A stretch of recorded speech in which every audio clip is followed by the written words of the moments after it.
Oh wait, yep, we are streaming out. Say hi, Twitch. Hey, Or Twitch. Hi, thank you, Twitch. thank you. Hi, YouTube glitch says hi, mom. Still got 5 minutes to start time, right? Yeah. Okay. You can just watch me smoke my pipe here. Looking cool. New threads, Debonair. courtesy of Solus Teal Blue. Did you get your beard fixed? I don't know, was there something wrong with his beard? Hello there. So I don't know. This icy. looks better Oh, I can't hear now. Shit. I mean, darn. today. Sorry.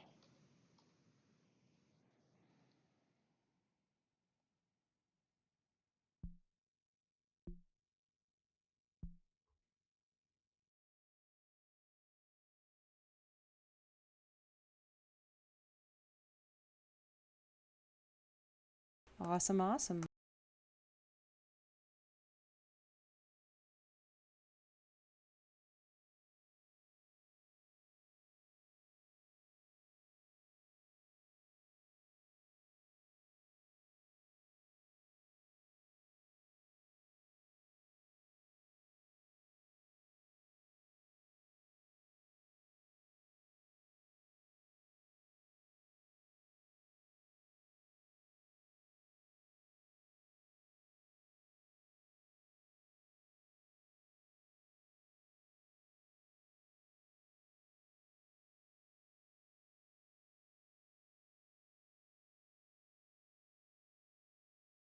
I'm not sure. Oh, hi, Torley.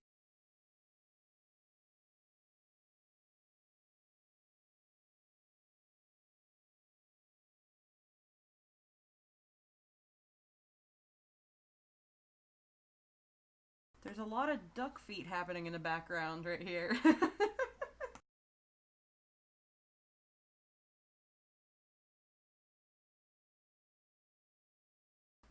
Torley's got some duck feet on.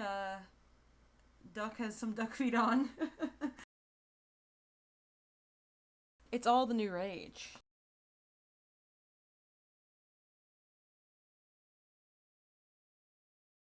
I guess so.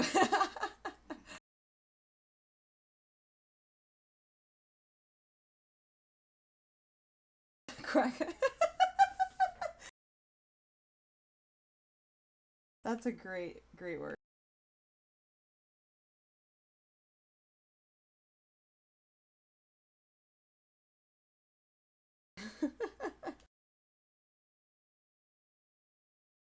The more you know.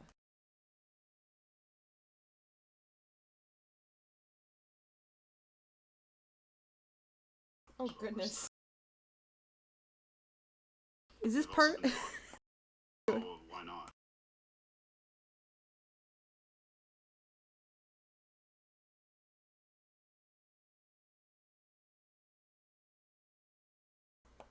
Wait, so ducks are necrophiles? Oh my gosh.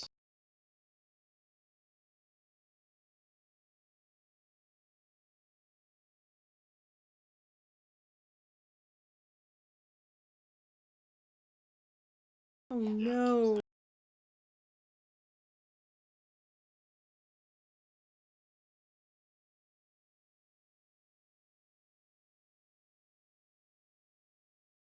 Oh no, poor duck.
sadism. It's worthy of its own lecture. So let's get started.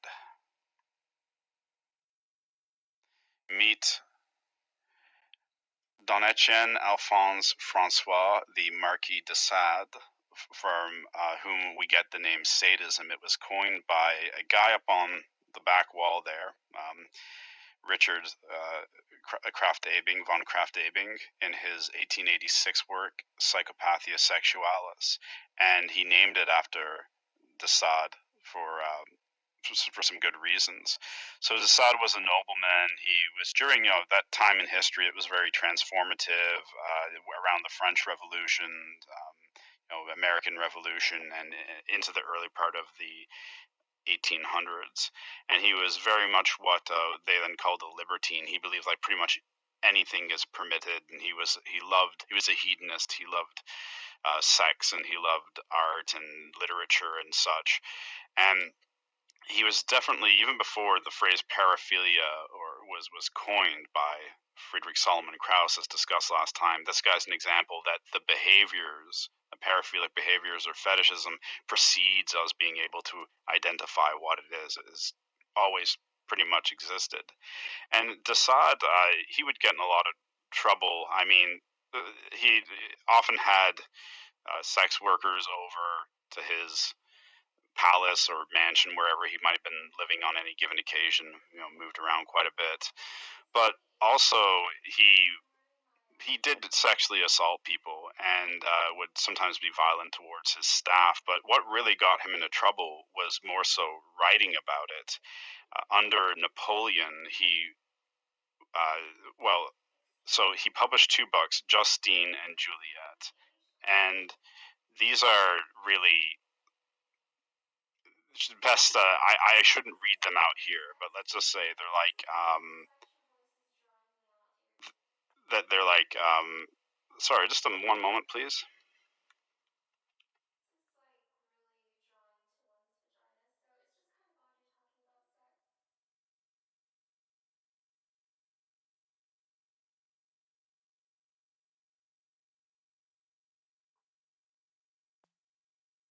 Oh no, de Sade got him. No.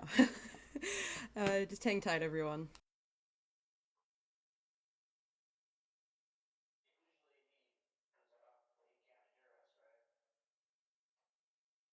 No, he shouldn't be able to hear us, just we could hear it.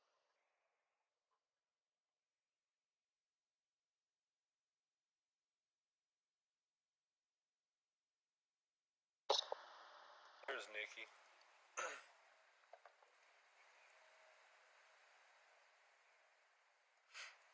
Well, he has to turn it off. I think he forgot to. This is really Aha. cool. Yeah, sorry, I heard someone talking. I thought it was in my place. It was distracting me. So yeah, he wrote Justine and Juliet, and these are novels. They describe basically the sexual torture and rape and death of people in great detail. And for this reason, he sort of landed himself on Napoleon's blacklist. And Napoleon put out, they were published anonymously, of course. And Napoleon in 1801 he put out an order for the arrest of whoever wrote these books, Juliet and Justine. And it turned out it was the Marquis de Sade. And he spent about 32 years of his life in prison for various things, but this really did him in. And he became infamous for this. So you read these tales; they're all about like the slowly murdering servant girls, or that kind of thing, and the exquisiteness of pain and death and being tied up, bound together. So this is where we get the term sadism from. Once again, coined by Krafft-Ebing. I should also point out before I forget, Krafft-Ebing in 1886 also coined the term masochism, which is also we're going to talk about today. And that comes from Leopold von Sade-Masoch. Leopold von Sade-Masoch was an Austrian nobleman, and he was like the Marquis de Sade, except rather than writing about inflicting pain or witnessing pain or murdering other people in this sexual manner, he made himself the person upon who humiliation and pain was enacted. So if sadism is the person who does the violence, the masoch and is and sexually aroused by it, then masochism is the person who is aroused by having violence and humiliation done to them. Although it's not quite so clear. Let's just unpack it a bit. Okay, so right now, the current definition from the DSM-5 of sexual sadism disorder is, in order to diagnose an individual as suffering from sexual sadism, they must, one, derive recurrent and intense sexual arousal from the physical or psychological suffering of another person as manifested by fantasies, urges, or behaviors. So it can just be fantasy, right?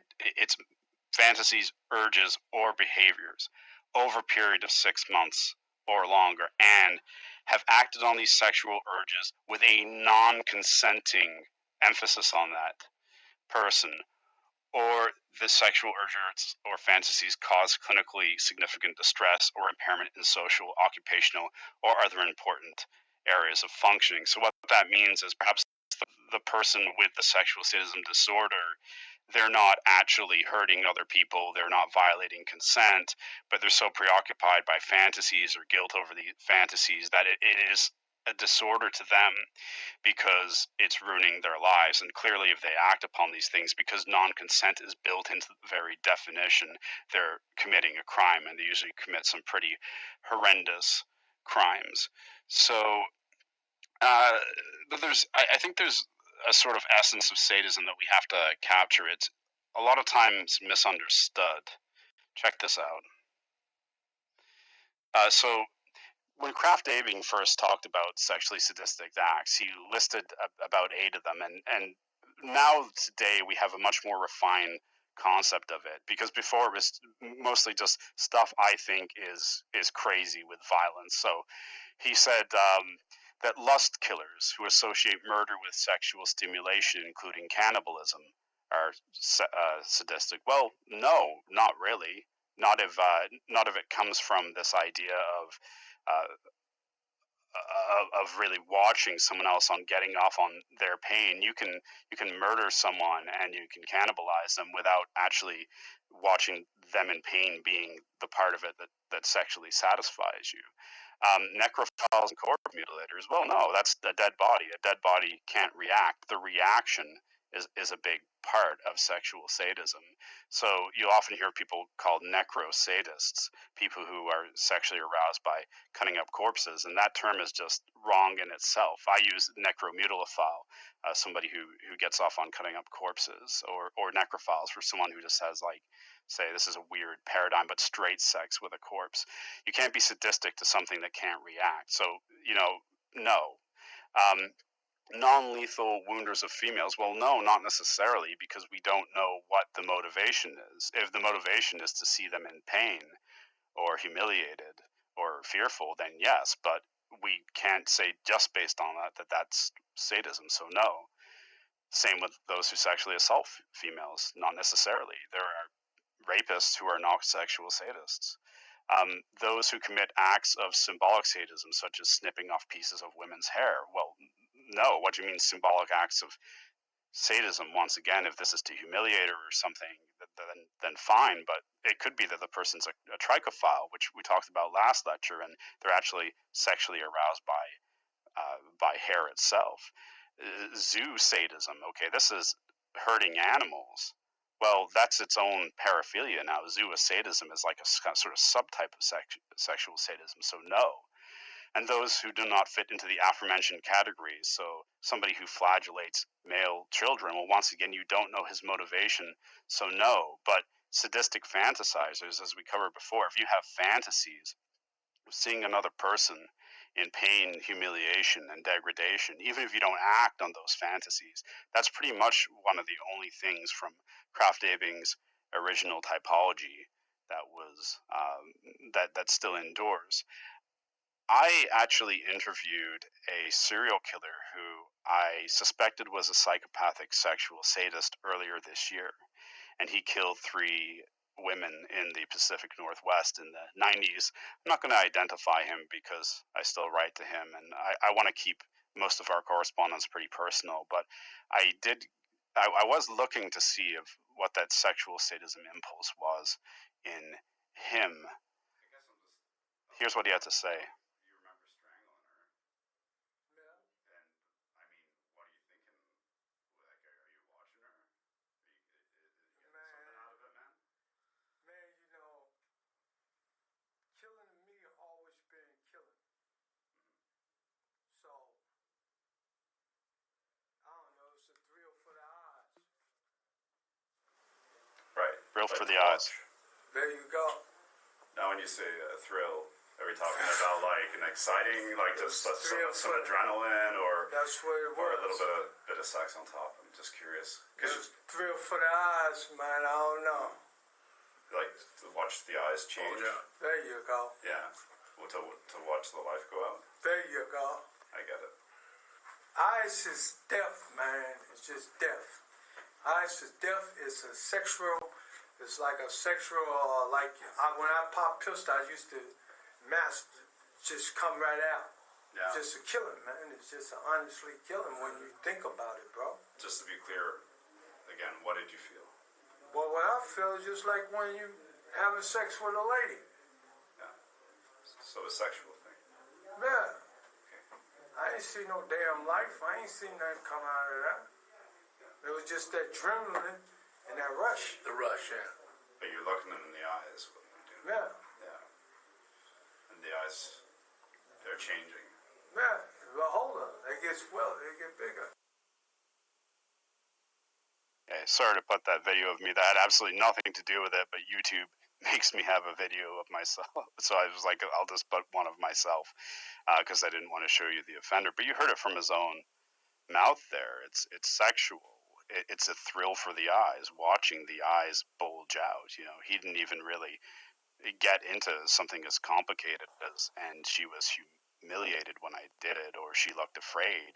For him, it was just watching when he strangled, the eyes would bulge out of their head, and it would make him spontaneously ejaculate just watching that. So you have an example right there of one that I've met, and it's a number of serial killers have this disorder. So it's this idea of, you know, sometimes it's hearing too, right? Like hearing the victim screams, hearing them beg for mercy, but it's observing their pain, humiliation, and fear through your senses is kind of like what the core of our understanding of sadism is right now. But then again, I'd like to give you Mike DeBar-DeLaban's opinion on it. This is what he had to say about sadism. This here is DeBar-DeLaban. He's actually never convicted of a murder. To my knowledge, he was known to be a counterfeiter. I think the FBI were on him for passing around like counterfeit money or checks, something like that. But then when they found him, they uncovered all of these audio tapes he had of people screaming in pain, and they linked him to some murders. But I don't think they were ever able to really prosecute him. But he did admit, you know, basically that he was a sexual sadist, and this is what he had to say about it. He said that the wish to inflict pain on others is not the essence of sadism. So once more, the wish to inflict pain on others is not the essence of sadism. The central impulse, to have complete mastery over another person, to make him or her a helpless object of our will, to become the absolute ruler over her, to become her god, to do with her as one pleases, to humiliate her, to enslave her, are means to this end. And the most radical aim is to make her suffer, since there is no greater power over another person than that of inflicting pain on her, to force her to undergo suffering without her being able to defend herself. The pleasure in the complete domination of another person is the very essence of the sadistic drive. So, you know, he's talking about it's power, it's domination, it's reducing someone to nothing and having over that. So how do these things all fit together? Check out Richard Cottingham, actually. I enjoyed it. It was a game. It's scary to a girl to have something done like that, to be so close to a knife, so to speak, pressed against you. The situations that I was seeking were more of a power trip.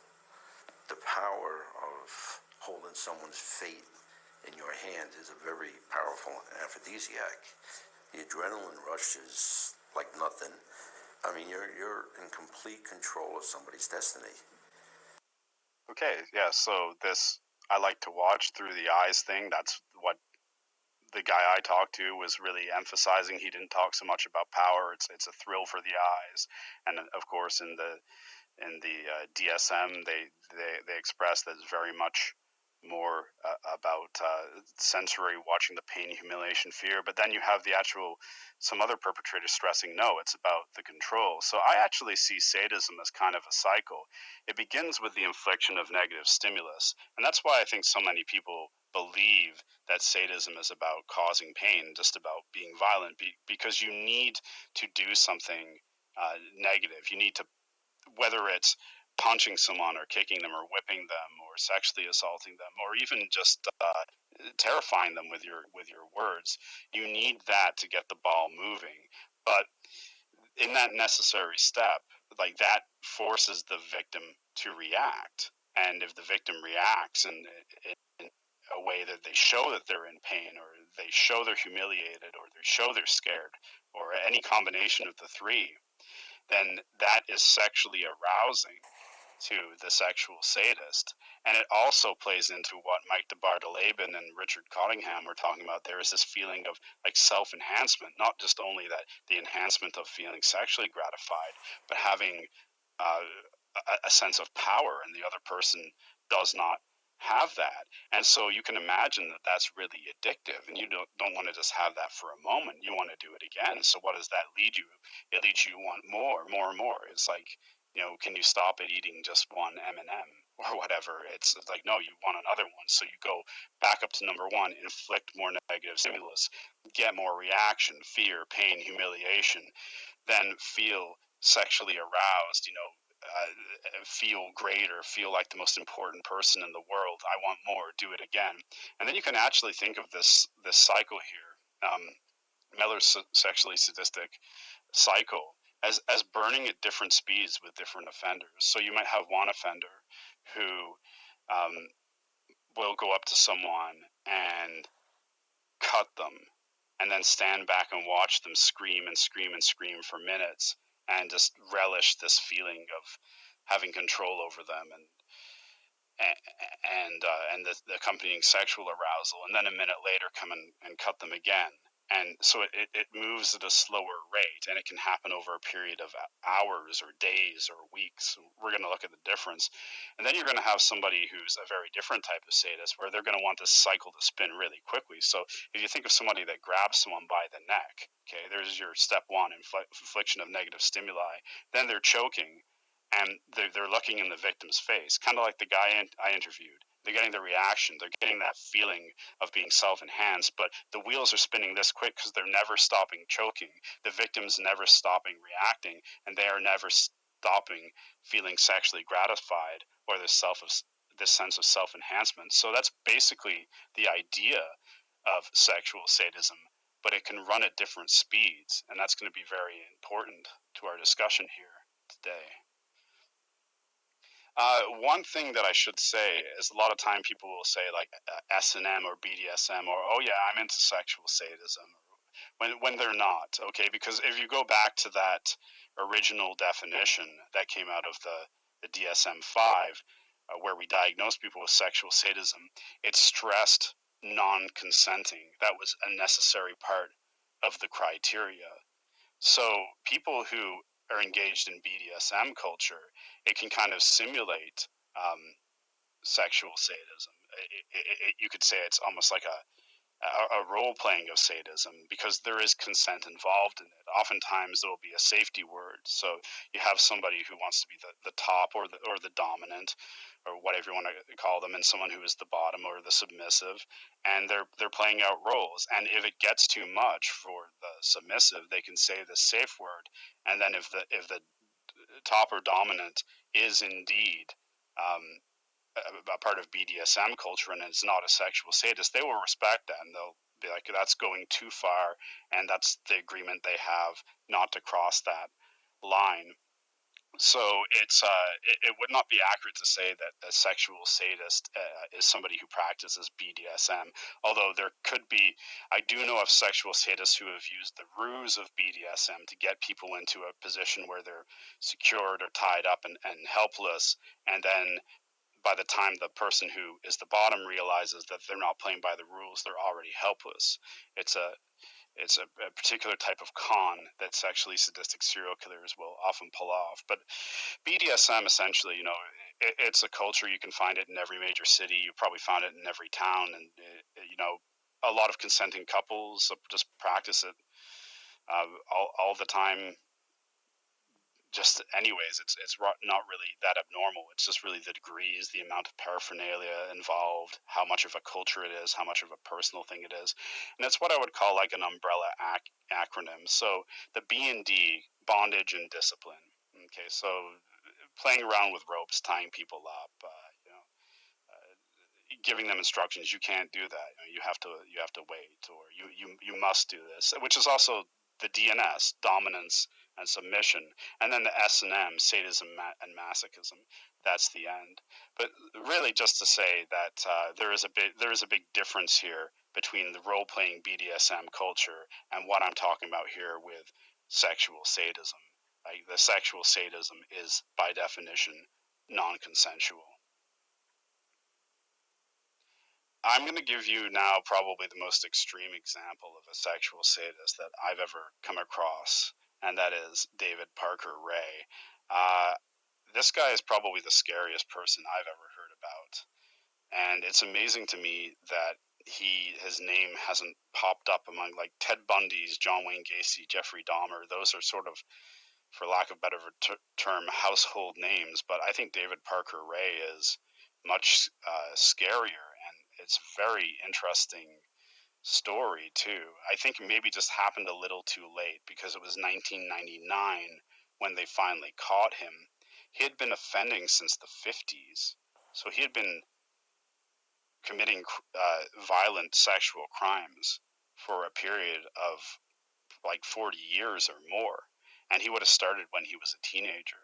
He grew up in New Mexico, Arizona, sort of in the desert, and he worked at. He was very good mechanically, and he had a job as a park ranger, where he would go out, I guess, into canyons and such. So they think that he might have, because they never found any of the bodies. He almost certainly killed people, but they never found one single body. They just had videotape evidence which showed people dying on it, but they never actually got the bodies. And they think that he used his job as a park ranger to go and put them down old abandoned mine shafts, or because he knew the land so well that he knew all the nooks and crannies to hide them in. But he's suspected of killing maybe like 60 women. The interesting thing about David Parker Ray too is that, and this is true of many sexual sadists, he didn't need to kill his victims. In fact, we know of more victims that he let go than he actually murdered. That's because he didn't obtain gratification from killing them. That's not what sexual sadism is, if you remember. It's about inflicting that negative stimulus, getting the response, and feeling aroused and greater, and then wanting to do it again. And David Parker Ray, he would abduct women, often sex workers, off the streets of Albuquerque, New Mexico. He'd even worked with his daughter. His daughter was in on it. His daughter would go and meet women. She was a lesbian. She would meet women at bars around the area of Elephant Butte Lake where David Parker Ray lived, and she would bring them back to the house and then give them to her dad. And he had at least one other male accomplice and a female accomplice working with him. So he had like 4 people. This is a really manipulative, sinister, in control psychopath that's operating over 40 years. And what he would do is he would bring them in, and he would usually deprive them of their senses, put a bag over their head. They might be naked. They'd definitely be bound. And at some point, he'd play an audio tape for them. This audio tape was like half an hour long, and I would love to play it for you, but I don't have the time, and they've also taken it down from the internet. It's really that chilling. But it basically starts with something along the lines of, "Hello there, bitch. you think you're gonna get out of this situation, well, think again. Here's all the things I'm about to do to you. And you can scream and complain if you want, but it's not going to make a damn bit of difference. If you give me too much trouble, I'll slit your throat. And then he goes into all the ways that he's going to torture this person. If you can imagine the shock that that puts you in immediately, you've just been abducted, you don't know where you are, and that's the first thing you hear is this booming voice telling you everything that they're going to do to you and that they've done it before and they've gotten away with it for years, and there's just nothing that you can do, so you may as well go along with it.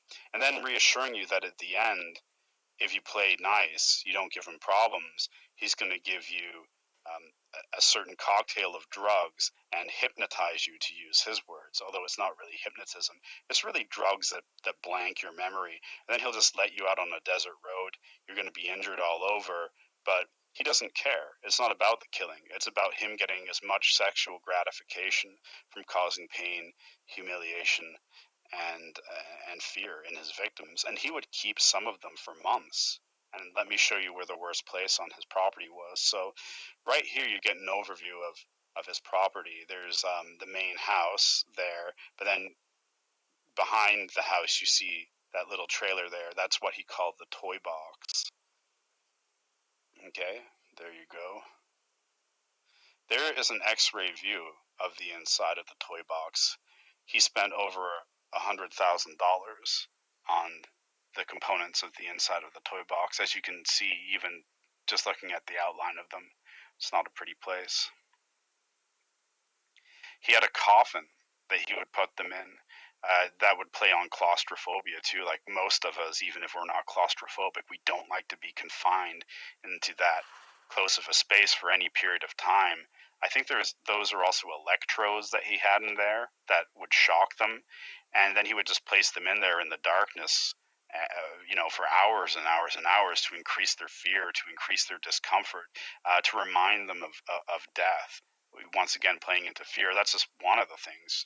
I mean, look at some of the stuff here. We've got chains, we've got paddles, all kinds of stuff, and once again, no safe words here. He's going to use this as much as he feels like. He doesn't care if the victim suffers. In fact, the more the victim suffers and expresses how much pain and fear they're in, the more he gets off sexually. He could be in a state of sexual arousal for hours and hours and hours doing this sort of thing. Giant oversized dildos. He was actually, I don't know how seriously he took this, but they found a video of him in kind of like a black satanic priest costume, inserting a massive dildo into a woman and chanting, "The devil fucks, the devil fucks, the devil fucks." That was one of his favorite things to do, is to see how large objects he could fit into women. But he also had an electric breast stretcher. He made this right with his own hands. He would fasten it onto women's breasts and he would electrify it, and it would stretch the breasts as far as they could until they started to tear. And then, maybe then he might stop, but only so he didn't damage you too bad. He would deliver electric shocks to the genitals, all kinds of stuff. I could keep going. And you know what? He had a little camera up in the corner so that not only did he film it all, but the victims could actually sit or lie down and watch it being done to them on an external monitor. Think of all the time, money, and thought he put into this here, right? And here you can even see he has like medical equipment. Well, why does he have medical equipment? Because he doesn't want them to die. It's a lot of time and effort to go and get this person, and he's got the right one. He just wants to keep this going, this torture. So if they're hurt, if they're cut or bleeding, or something seems to be getting infected, or something stuck inside them, he needs the proper tools to get that out. Not because he cares about them. He's incapable of doing that. He cares about himself. Right? He doesn't want his toy to go away. So he's going to fix it all up, stitch it up, and when it's ready, he's going to start going again. The guy we talked about before, Richard Cottingham, the guy who looked like Santa Claus, also a sexual sadist. He was known to take a wet towel and wipe down his victims' faces as he was torturing them, to provide them just a little bit of respite, just to let them cool down enough so that they didn't die on him. and then the minute they rested enough, he could resume. We're talking about slow-burning sadists here. If you think of that cycle, they're moving very slowly from one point to the next, drawing it out around there. And I mean, this is sort of the centerpiece of the place. This is a gynecological chair. I don't think I have to say much more, but that's where the victims would be restrained and all of this stuff would be done to them, and that's where the camera would be pointing at. So David Parker Ray, by the way, he was eventually caught when a victim escaped and went running down a desert road with a dog collar on and got help, and this led police to his property, and were sure they had encountered, and they were right, the lair of one of the biggest serial killers in American history. But the issue was that they didn't have any bodies. They had this person who'd escaped. What David Parker Ray says, well, she's a prostitute, which she was, that we picked up, and she agreed to be part of these games. It's not sexual sadism, it's BDSM. They found tapes of other women in these acts. But once again, he's not killing them on the tapes, and they're having a hard time tracking them down. A lot of their memories are blank. They tracked down this one woman. She's been having nightmares for years now. She can't remember what's happening to her. And when they tell her about this, and they show her that they've identified her by this tattoo on her leg in the video, which they link back to her, it starts to come back to her. Yeah, wait, hold on. These are the bad dreams that I've been having. Yeah, I was taken and I was tortured. Right, geez, how long was I there? And they go to trial, and these women testify, and obviously they're scared to death. This is a harrowing, terrible thing to go through. And in the first trial of David Parker Ray, the jury finds him not guilty. They buy into him saying it's just a BDSM thing. He's like, look, I understand it's weird. Some of you guys might not get it, but just do some research into it. It's part of the subculture. Well, he never even used the BDSM trick, as in, like, that's not how he got his victims. He always, conned them and then grabbed them and tied them up, sort of thing. But he was able to use BDSM culture as a cover in his first trial to get away with this. Fortunately, there was, I'll just skip to it. There was another trial, and in that one, he was found guilty. He was in jail for less than a year, I think, before he died of a heart attack. So I always like to say, if anyone ever had the devil's blessing, it was probably David Parker Ray. So that's probably the worst sexual sadist that I've ever encountered, and now you know about him too. This was something that he had on his wall, just a list of instructions to remind himself to, don't fall for their tricks, almost like learning from past experiences. So a woman's going to kick, scratch you, offer money, bite you, yell, beg, scream, run, offer you sex, threaten you, lie to you, wait for an opportunity to escape. Always keep this in mind. And it's not just that he's reminding himself. As I said, he had accomplices, so he's probably training them in the way to best do this, right? Standard excuses and sob stories. I'm menstruating, I'm pregnant, I have a venereal disease, AIDS, I'm sick, my kids are with a babysitter, I've got to work, my baby's sick, my parents sick, I'm claustrophobic, I can't stand it in here. I'll be missed by my husband, my friends. I have a bad heart. I'm missing my classes. He's just reminding himself and the people that are working with him. They say this stuff all the time. Don't fall for it. Don't have any sympathy. Just, this is what they do. It's standard. Look, it's up on the sheet. And then this little reminder next, which is basically.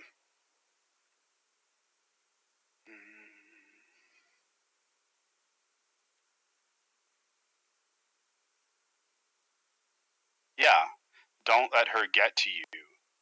If she was worth taking, she is worth keeping, and she must be subjected to hypnosis before the woman can be safely released. Never trust a chained captive. So when you think of all the money and the time and the rehearsal and the years and the thought that he's putting into this, we go back to last lecture, we were talking about paraphilias and hypersexuality. This really is this guy's life. This is his whole internal world. This is his whole point of existing, is to realize these sexually sadistic fantasies, and the job he has, that's all in service of that too. And the way he acts in the community, that he was actually considered kind of a charming old cowboy, a gentleman, right? Just all a cover. That's all it was.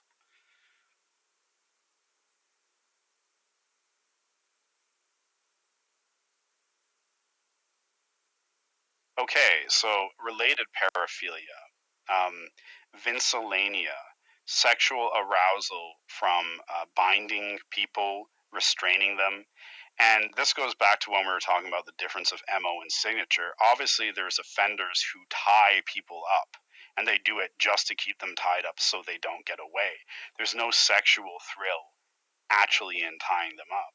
But for someone who's has vincillania, there's very much a sexual thrill in it.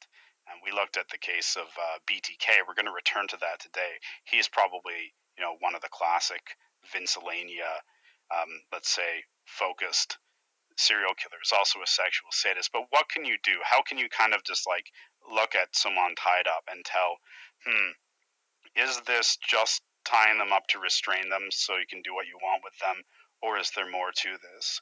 Well, part of it is like, look at the intricacy here of the knots. Like, do they need to be tied around the breast? Do they need to be woven in such a fashion? They don't. And this is to my knowledge, by the way, this is like a consenting pornographic picture. But it's just to display to you that rather than just being done for practicality, it has an aesthetic to it. It has almost like a ritual to it. And so if you see that at a crime scene, you know that actually binding up the victim was part of the signature. It's part of the motive that the person has vincillania. That's like the number one way. They can actually fetishize the rope itself in some instances. Okay, remember we talked about Albert Fish a while back, the guy who tortured the little boy for hours, castrated him, whipped him, and ate him, and then he strangled the little girl to death and ate him. He's actually, now that I think about it, he's got to be maybe worse than David Parker Ray. So he would mutilate them while they were alive, and he was doing this to little kids. We talked about him in an earlier lecture. Well, Albert Fish was a classic sexual sadist. Once again, he'd spend days hurting these children for his own pleasure. I don't even think that he raped them most of the time, or maybe at all. I think it was just the infliction of pain. He always said that it came from when he was in an orphanage as a young boy, watching other boys be whipped, or sometimes being whipped himself, and feeling a sexual thrill from this, even when being whipped himself. And so this brings us to the relation between sexual sadism and sexual masochism. Albert Fish, he had about 24 different fetishes and paraphilia, but the interesting thing about him is that when they threatened him with punishment, they said, we're going to send you to the electric chair. He got happy. He was like, oh, that's going to be great. That'll be the greatest thrill, to be electrocuted and like right out of the world in that way. And he had one quote: "If only pain wasn't so painful," meaning that he believed in hurting himself to punish himself, but it also sexually aroused him. There was all this weird religious stuff intertwined with this. And after he's apprehended, he tells, I think it was a psychiatrist, he said, well, I push needles up into my pelvis, into my crotch to punish myself, but it also turns me on. It feels good sexually. Masochism, right? Pain, humiliation done to yourself. They didn't believe him, and then they did the x-ray, and you can take a look at that for yourself. This is what they found.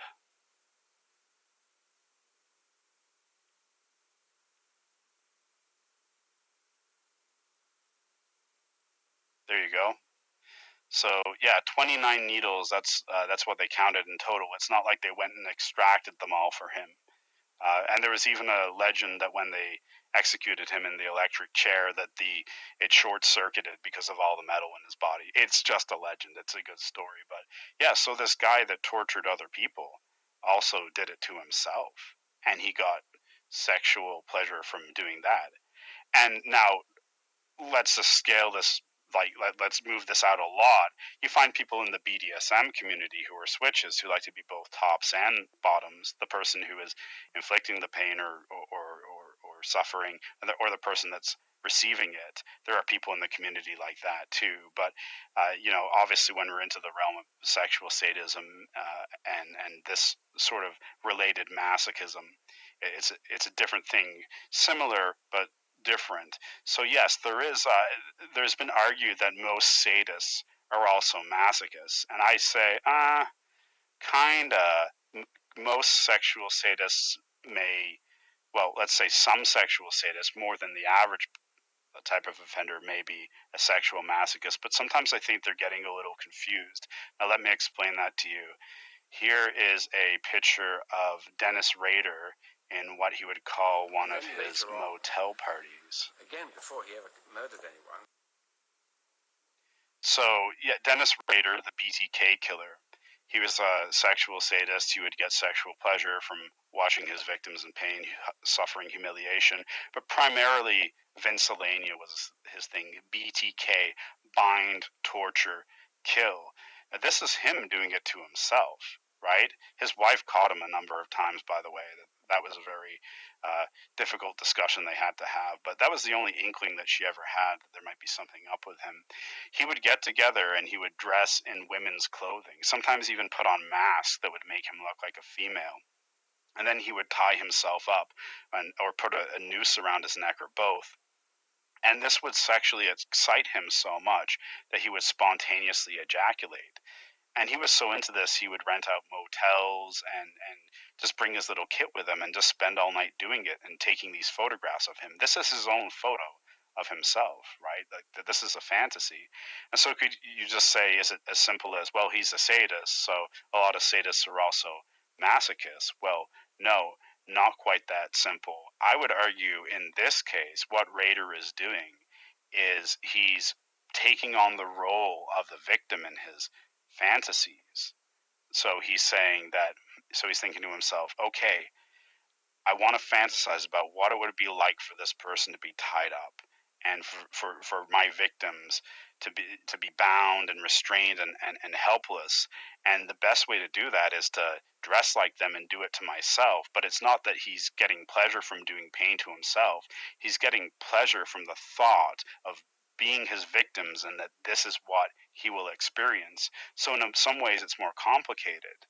Now, if you don't buy that, we're going to deviate for just a moment. I'm going to have a video of a necrophilic offender talking about how he made himself up to look like a corpse for those same reasons. So just check this out. They do this. And then later on, again, before he ever murdered anyone, he would make himself up to look like a corpse. And then later on, again, before he ever murdered anyone, he would make himself up to look like a corpse and lie on the bed with a mirror propped beside him so he could see the image of death in the mirror. The making myself look dead was nothing to do with death itself. It was making myself look as different from me as it was possible to imagine so that I could really be convincing as being somebody else. Making myself look as different from me as possible so I could really be convincing to be someone else, so the corpse of someone else. So a necrophile will pretend to be the corpse of one of his victims. Surely we can also bring this interpretation to Dennis Rader and his acts. And we come back here to, I mentioned this in a previous lecture, this is my thematic derivative model of sexual progression. And I said the only time that you can see what's going on in the fantasy life is when it becomes play or surrogate enactment. Well, this sort of what Rader was doing and what Nilsson was doing, I would put that under play, a kind of autoerotic role play where they're taking on the role of their victim in the fantasies. And So that's where we see it manifest. So had his wife have known about, say, my model here and been a little more scrutinous and suspicious of her husband's behavior, she might have thought, that BTK killer we have who talks about liking to tie people up, maybe that's my husband. That's the only times that you really get to see it, when the fantasies manifest in these sort of these trial runs, these autoerotic endeavors. BTK mailed this right here. This is another. So I talked about play, his autoerotic games, but I also talked about surrogate enactment. So BTK would have these little dolls, and look, he tied them up. Remember I was talking to you about the intricacy of the knotting? He even knotted it up on the little doll. Right? To have that doll secured, you don't need to tie her that intricately. In fact, you don't need to at all. It's a doll. But this is what I'm getting at with the Vincelania. He has a very ornate type of binding, and he's using it on a surrogate non-human object at this level. And this actually represents one of his victims. I think she was a 12-year-old girl who he hung from a drain pipe after tying her up like that. And he sent this to, it was either the police or the media. Here's another one. Right, different victim, hands still bound behind the back, and if you can see up in the top left corner there's a bit of plastic. That would be a little plastic bag that he would put over her head, because he did that to some of his victims. He put a plastic bag over their head and suffocated them in that way. So, but we can see these fantasies manifest tangibly before murder or in between murders through this autoerotic role play, or through the acting out of things on surrogate objects. So you can imagine if there was a ripper or someone who had fantasies of stabbing someone, they might have a doll, but rather than tying it up, they might have a bunch of stab wounds in it, or little needles. I know of one guy that his whole thing was mutilating women's bodies, and before he was doing that, he would break into their houses and he'd take out their clothes, he'd lay their clothes out, and he'd slash up their clothes. Almost like that represented a part of them. But moving on, it's been argued that a lot of this, there's sort of like a boom of serial killers starting in the mid 60s, the 70s, and 80s, and then starting to ebb in the 90s. Fortunately, the rates are declining. Mass murders going up, but serial killing going down, believe it or not, despite our interest in it. And it's been argued that what happened was you had a generation of boys who didn't have access to something as rudimentary as Playboy, what you would call very vanilla, but obviously sex stuff. But you did have on the shelves of bookstores or pharmacies or convenience stores all over America these detective magazines where they're getting to see attractive women in various states of undress, and they're gagged and they're tied up and they're looking fearful. So it's like, we can't be having any of this.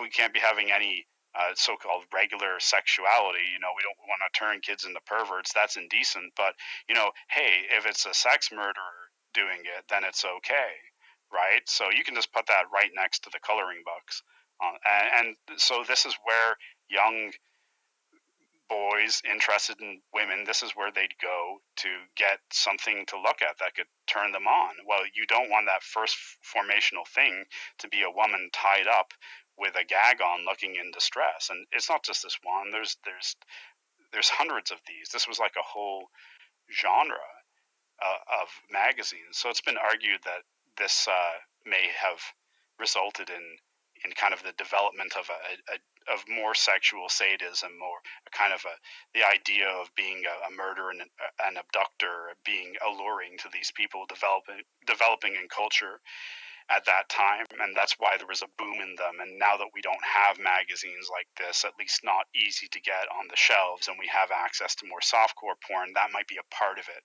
Surely not all of it, but that may play some part in it. And actually, there's a sexual sadist and Vincelania serial murderer called Harvey Murray Glatman, and his ruse was to get women to come in to pose to be photographs of models on for these true crime magazines. So he'd be like, "Do you want to be a model? Like, I'll pay you." He'd find them in the want ads, offering their services. Yeah, come over, model for my true crime magazine. And they're all aware of these. Oh yeah, I'd love to be a model. Yeah, of course I'm going to have to tie you up and put a gag in your mouth and you're going to look scared. Okay, well, these women agree to do that. And then just like the BDSM guy that lies, by the time they're tied up with the gag in their mouth, he just drops the mask. Oh, I'm not really a true crime magazine photographer, though the images that I take of you are going to almost exactly resemble those. No, I'm a rapist and a murderer, and I'm going to photograph you in various stages of undress and bondage and rape you, and then I'm going to strangle you and dump your remains out in the desert. You can see here, this guy is obviously not only inspired to commit these types of murders by those detective magazines, by simulating what he saw in them, but he uses the magazines themselves as part of his MO to convince the women to get in on it. Yeah, you're going to be a model. I'll pay you. You'll be on a magazine cover. So I think that's a pretty strong connection. That's just one case right there. Also, you can't talk about sexual sadism without pointing out two things. One, that for whatever reason, unlike necrophiles or cannibals, sadism you see happen a lot more in groups. So you'll have two men, or a man and a woman, or two men and a woman, some combination. For some reason, people are much more able to be sadistic and work together in a group than they are to be necrophiles or cannibals. And I think it's just because we're inborn with cruelty in us and we learn how not to be cruel. Whereas the necrophilic cannibalistic stuff, it's a little bit more out there. I don't think that we're necessarily, you don't see 2-year-olds cannibalizing necessarily, although one could argue that, but we do see them hurting each other and being cruel. And so there's that point. But there's also like, who are these women? Okay, we talked about Paul Bernardo, probably the most hated serial killer in Canadian history. I talked about how he had committed 36 really sadistic, brutal rapes, how he had killed at least 3 girls. He kept them for days, raping and torturing them. And he did those 3 murders with the assistance of his wife, Carla Homolka, quite an attractive couple. They were called the Ken and Barbie killers, really disarming. So we know that Paul Bernardo is a sexually sadistic psychopath. That's easy to understand. We knew that before we caught him. We could tell that by looking at the contents of his rapes. During his rapes, he would cut women and beat them unnecessarily. The order of the sexual acts, he would structure the order of the acts to be most degrading. So moving from, say, anal intercourse to oral intercourse, just to humiliate them, he would call them bitch, slut, all kinds of terrible names, shove leaves and dirt down them. We knew he was a sexual sadist before we caught him. But what's her deal, right? She's out now. She's been out for a very long time. Much to the chagrin of the Canadian public. But she hasn't reoffended, nor do I expect her to, not in that way. So what is her deal? Well, it's been argued that there are women, such as Bonnie Parker, who hooked up with Clyde Barrow, who have something called hybristophilia. And that's a paraphilia where they're sexually attracted to violent men. It's never men who do violence to them, but it's men who do violence to other people. And so hybristophilia is kind of a complementary complementary paraphilia that could go along with sexual sadism, and maybe that's what Carla has, right? And so because she herself is not sexually sadistic, hasn't acted out since being released, but if put in the wrong company, those urges could very well reawaken. Okay, we talked about this last time, picarism, noting it's not just overkill. It's not just being stabbed a bunch of times. All the stab wounds are clustered around the same area, and they're shallow, right? They're little stabs. It's this little needling motion like this. And I argued to you that, well, this is the work of the Claremont killer, Cleophas Prince Jr. in San Diego, killed 6 women. Jack the Ripper started off like this. The Yorkshire Ripper, Peter Sutcliffe, Andre Chikatilo, the Rostov Ripper. The interesting thing about this is it crosses all kinds of cultural boundaries. I just mentioned the USA, the UK, and the USSR all in one breath there without even thinking about it. But because picarism occurs, before death, typically, it can often be a component of sexual sadism, the same way that, say, strangling somebody could be.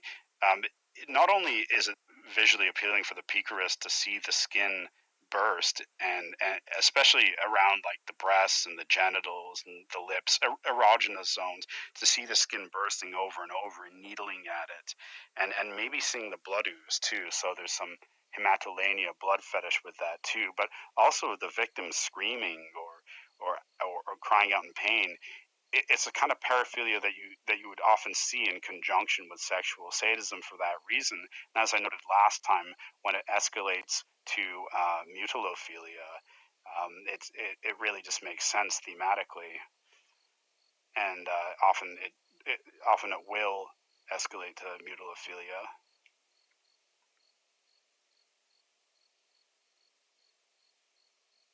I'll just leave it up there for a second. So that's intestines coming out from a gaping gash in the body of one of Andre Chikatilo, the Rostov Ripper's victims.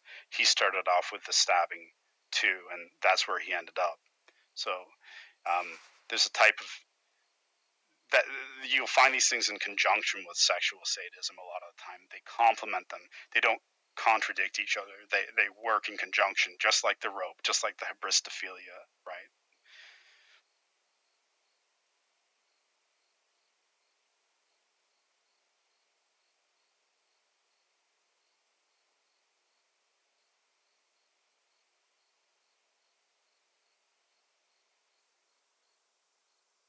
Sorry guys, the clicker's been a real pain. So as we wind down, I actually came up with a typology of sexual sadists, and it goes from 1 to 6, and it takes into consideration basically 3 factors.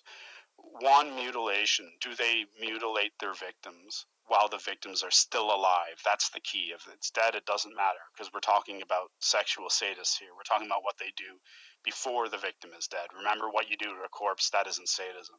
That's necrophilia. It's the alive stuff. So do they mutilate their victims while they're still alive? Yes or no?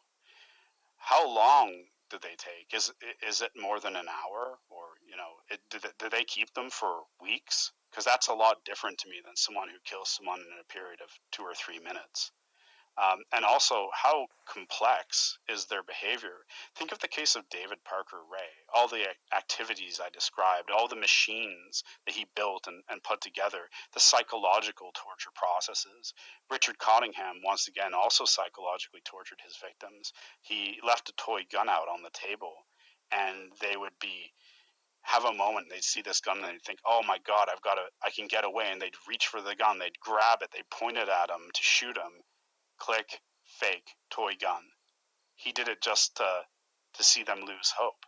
So, that's complex too, beyond just this apparatus and various types of torture, but playing mind games. So when I looked at these 3 things, it really yielded 6 categories in which I could classify offenders. So in the first category, offenders that mutilate their victims while they're still alive over a period of more than an hour, sometimes hours, sometimes weeks, and who do all manner of torturous acts and use complex machines and psychological torture.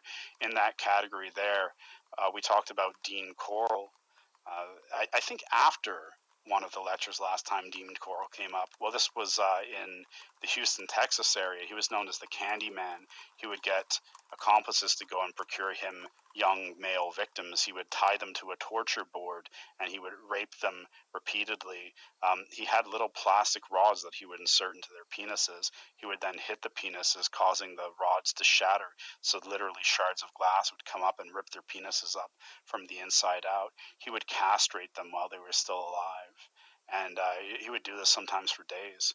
And then when he was finished, he would either strangle them to death with a ligature or just shoot them. I'm done with my toy now, so we'll move on. So he falls into that first category there.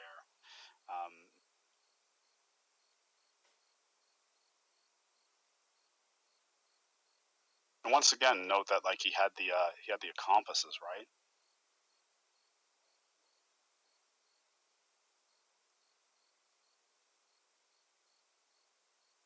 Fred West in the UK, along with his wife Rose, they would take women who were hitchhikers or who had come to stay at their house, a lot of runaways, college students, young people leaving home, and they would take them down into this dungeon they had in the basement and tie them up, wrap duct tape or tape all around them, and so that they needed little tubes to come out of their nose to breathe.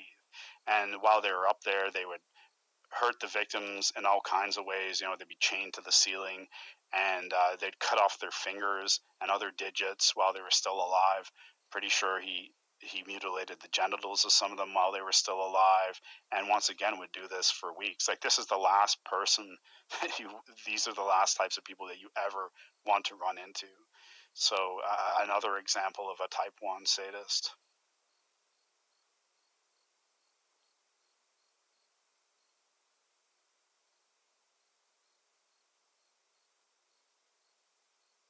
Okay, but now we're back to Bernardo.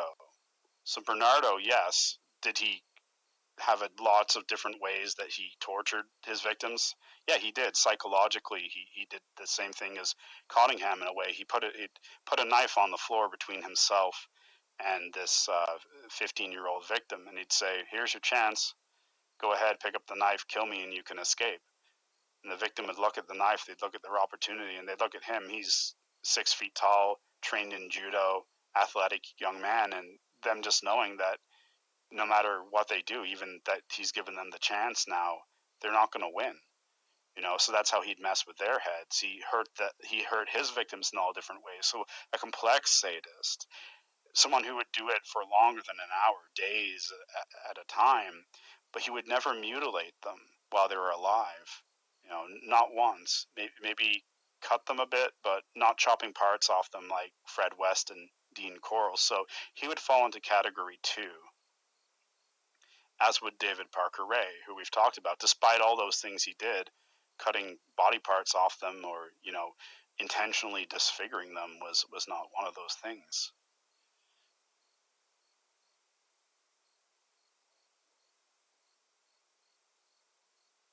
John Wayne Gacy, another offender we've talked about, he would, like Dean Corll, in fact, many people think he was inspired by Dean Corll. He tied young men to this sort of torture board where he would rape them and repeatedly over and over, and he would wind a rope around their neck using a tourniquet, and then bring them to the point of death, and then release it so that they could just breathe again, to get their breath back. He'd do it again. He had all kinds of dildos and such that he'd abuse them with. He'd beat them. So once again, complex, prolonged duration, but no mutilation, type 2.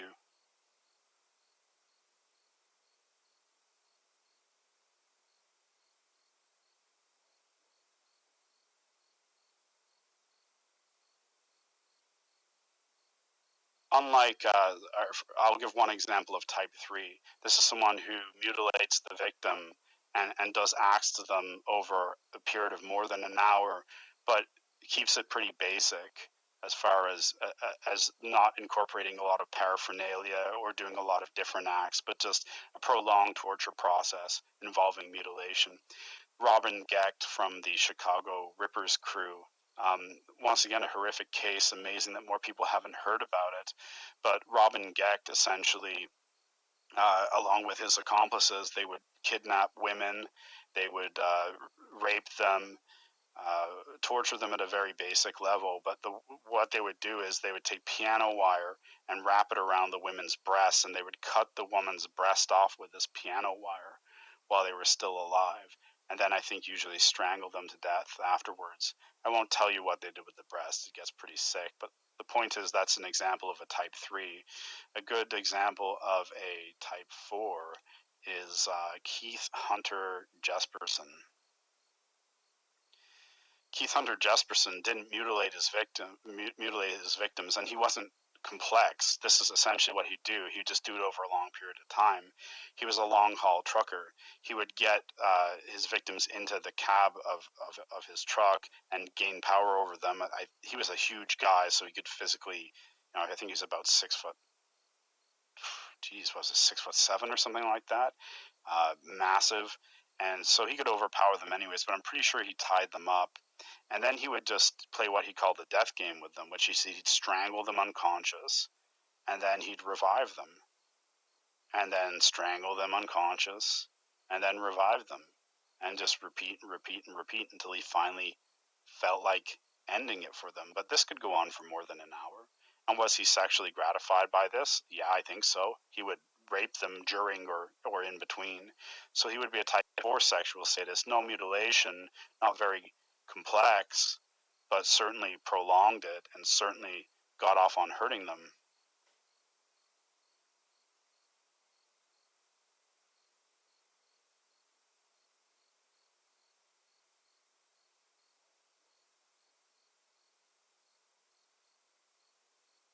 Type 5 sadists, okay, they don't take a long time.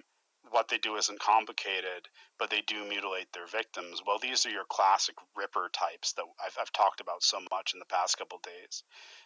Peter Sutcliffe, the Yorkshire Ripper, in the late 70s, early 80s in England, is a classic example of this. He would be sexually aroused. He would masturbate while stabbing women and cutting them open, really regardless of whether they were alive or dead. So you could say it was probably more about the mutilation itself, but I think he did get off on their pain, as did another Ripper that we've talked about a lot today and before, and that is the Rostov Ripper, Andrei Chikatilo. Looked at some of his crime scene photos earlier. That's him. Same deal. Started with the picarism, stabbing people. He would orgasm just through stabbing someone, just through picarism. He didn't actually need sometimes to even touch his own penis. Just them screaming and struggling against him would be enough, and would cause spontaneous ejaculation. So he's another type 5. He'll mutilate them, cut pieces off them, eat pieces off them, but it's all over and done with fairly quickly, and there's nothing more to it than that. And the final type, as with BTK we saw, they don't do it for really more than an hour, right?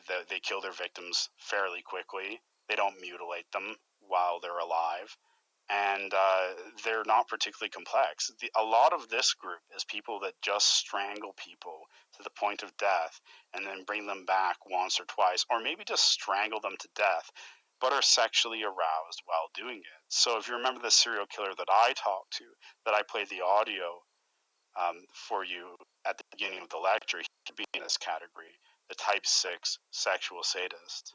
No mutilation, not prolonged, pretty quick, and at the same time not complicated, just strangling someone to death, watching their eyes bulge out, as watching the fear, watching the pain, and that being enough to get them off. I mean, these were sex crimes. Rader didn't even rape his victims. He just tortured them and tied them up, and then would just masturbate looking at them bound up. Coming back to those detective magazines again, right? I bet you those were an influence. He probably admitted to that himself. Another person that we've talked about during this lecture series who would fall into this group was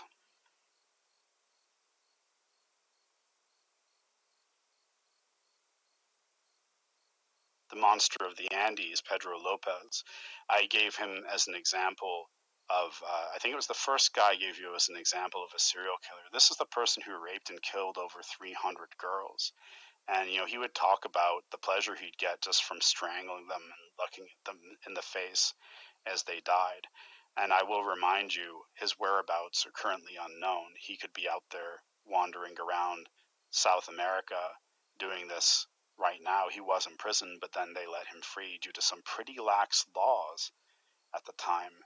So let's just hope that someone from a cartel or a family member took him out, or he's since been in prison, because if not, you know for a fact that he will have been doing this elsewhere.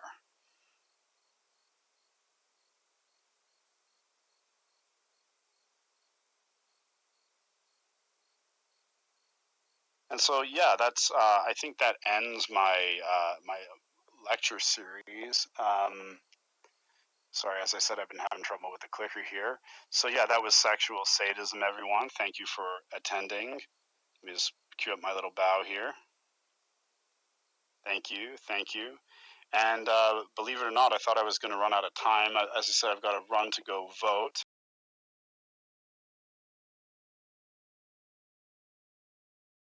Phone. Let's. I'll raise the rope, and we'll open the floor to questions. I can hear you now. What happened Whoa. to Anyone David Parker typing in Ray's- chat their questions, if somebody could read that out, that would be great. What happened to David Parker Ray's daughter? Oh, who was she? No, what happened to her? Oh, she just got out. In fact, yeah, she got out years ago. In fact, if you look at the news, type in Cindy Hendy. That was his girlfriend at the time who worked with David Parker Ray, and she was one of the reasons that someone escaped, because she was so neglectful of looking after this captive that, yeah, she's getting out now too. So, and actually Roy Yancey, who also was part of that team, is getting out. So everyone except David Parker Ray, who died, is going to be out pretty soon, which is terrifying. Whoa. When you think about it. Yeah, so not good news. But as far as we know, no other murders associated with that group. Did she have children? Yet.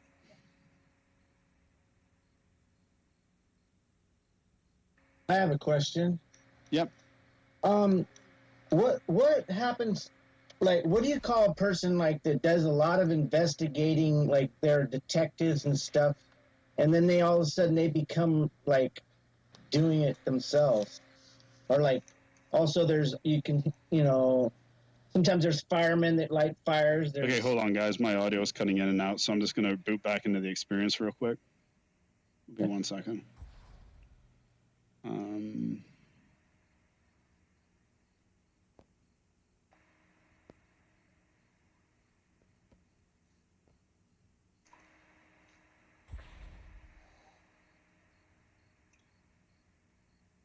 Okay, I guess the event is over. All right.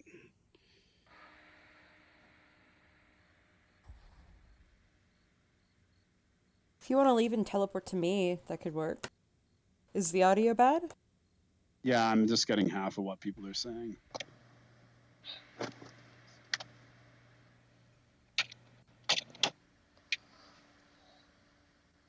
Try turning off the volume for video. World audio.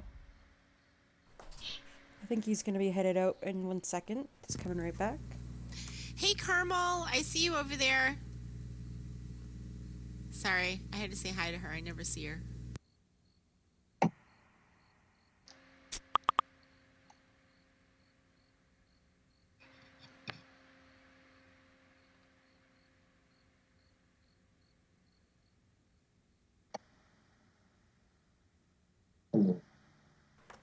Alright, just give it a minute real quick, and she'll be right back.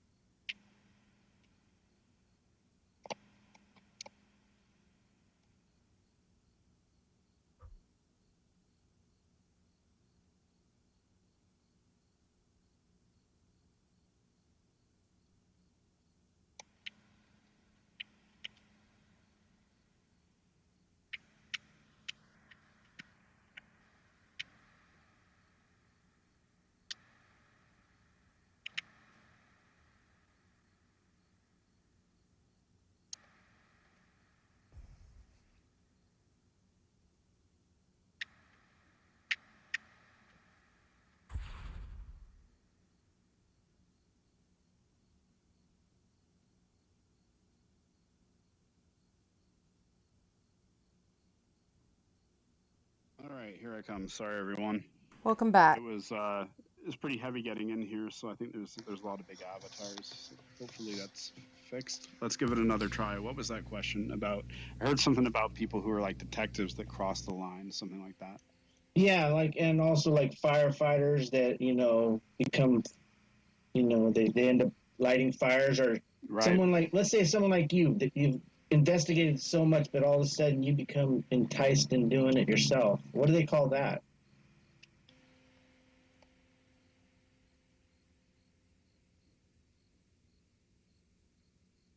He's speechless.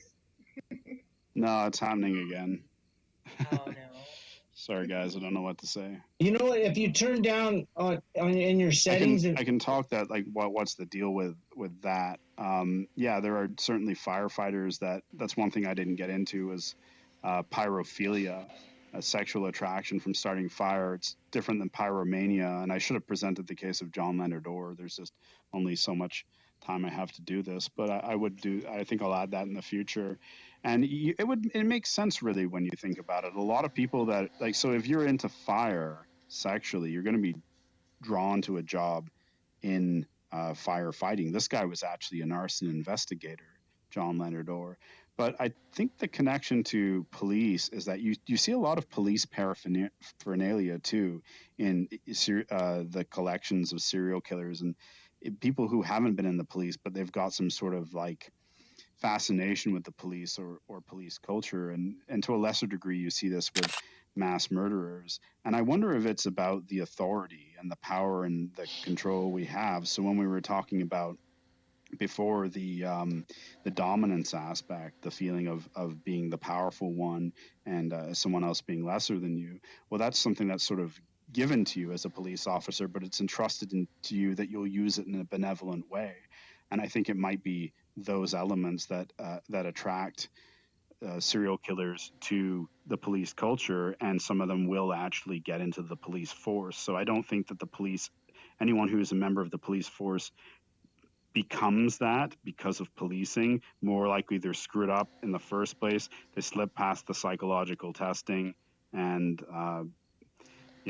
then it goes bad. But yeah, it's interesting to point out. I'll just bring this back up again.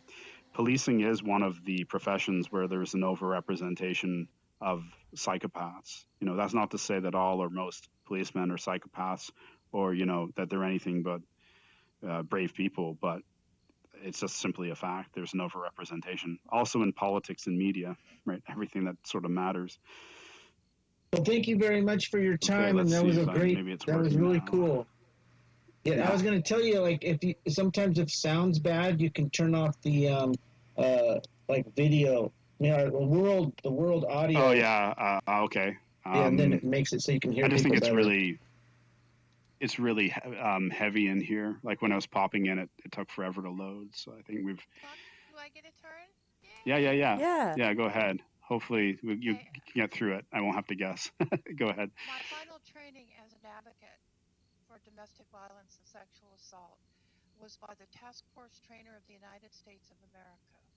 I'm honored to tell you that there is a monitoring of people that are put in position or earn the privilege of working with the less fortunate to avoid That's terrific.